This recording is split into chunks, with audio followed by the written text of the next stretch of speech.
Trade and Industry Minister Alan Kyerematen says the implementation of the Africa Continental Free Trade Agreement cannot be optimized without the significant involvement of engineering professionals.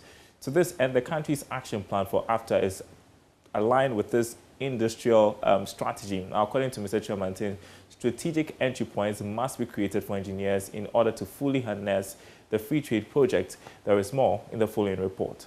Speaking at the opening of the 5th Africa Engineering Conference here in Accra, Mr. Kyerematen said over 86% of the rules of the origin have been agreed and 44 member states of the African Union have already submitted their tariff office for tariff liberalization.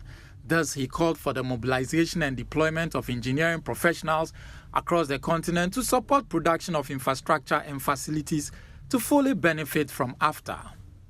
For any country to harness the benefits of AfCFTA, they have to be able to produce goods which can be traded or sold to other African countries.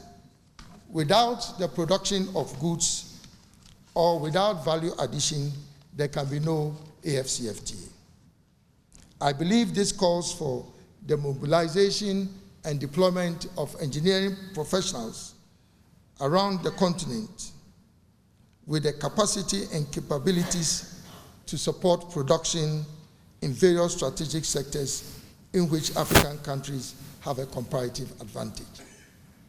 The president of the Federation of African Engineering Organizations, Engineer Khalil Bouchardid, said Africa cannot develop without engineering, and therefore engineers must position themselves to be the organization that drives a sustainable socio-economic development.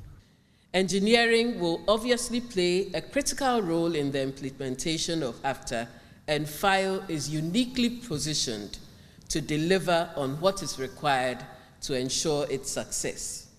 So FIO has already started taking some actions. We signed the Africa-Asia-Pacific Accord, and this is aimed at harmonizing standards in engineering, education, and practice. We've proposed a project to produce a compendium of design loads and codes that will lead to the harmonization of standards in engineering goods and services. And we intend to begin with the building codes. We'd like to see harmonized codes across Africa. AfCFTA is an ambitious program which provides for 90% of all tariff lines to be fully liberalized by all state parties.